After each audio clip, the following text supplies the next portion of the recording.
ఒక ఉగ్రవాదుల్ని మించిన ఉన్మాదంతో ఈరోజు వైఎస్ఆర్సీపీ నాయకులు రాష్ట్రంలో చేస్తున్న రాజకీయాలు చూస్తూ ఉంటే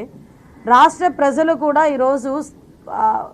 లిటరల్లీ చెప్పాలంటే సిగ్గుపడ్డారు మొన్నటి వరకు. ఎందుకంటే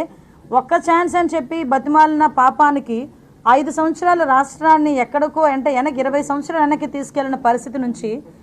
ఆఖరికి లాస్ట్ 5 సంవత్సరాల్లో వైఎస్ఆర్సీపీ పాలనలో రోడ్డు మీదకి వచ్చి ఎవరైనా తిరగాలన్నా ఒక భయం, పాత్రికేయ మిత్రులు మీలాంటి వాళ్ళు ఎవరైనా ఒక గట్టిగా మాట్లాడాలన్నా ఒక భయం, ప్రజా సంఘాలు ఏమైనా మాట్లాడాలన్నా ఒక భయం,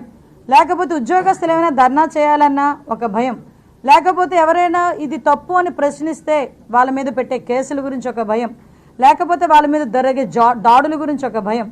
ఆఖరికి ఒక భయానక వాతావరణంలో 5 సంవత్సరాలు బతికిన ఆంధ్రప్రదేశ్ ప్రజలు ఒక్కసారిగా వాళ్ళ జీవితాల్లోకి వెలుగు వచ్చినట్టుగా ఎలక్షన్లు వచ్చినాయి. ఆ ఎలక్షన్లో ఇన్ని రోజుల కసిని కూడా ఒక్కసారిగా తీర్చుకొని 151 సీట్ల నుంచి 11 సీట్లకి దిగజారు చేసిన పరిస్థితి కూడా మనం చూసాం. అయినప్పటికీ కూడా ఇక్కడ ఎక్కడా కూడా ఎటువంటి పశ్చాత్తాపం కూడా పడకుండా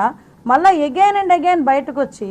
రప్పా రప్పా నరుగుతాము, మా పార్టీ సిద్ధాంత వినాశన విధ్వంసమే, మా పార్టీ తాలూకా నినాదం ఏంటంటే రప్పా రప్పా, కొన్ని రోజులు పోతే మా పార్టీ గుర్తు ఫ్యాన్ కాదు గొడ్డలి అని చెప్పే పరిస్థితులు కూడా ఈరోజు కనిపిస్తూ ఉన్నాయి.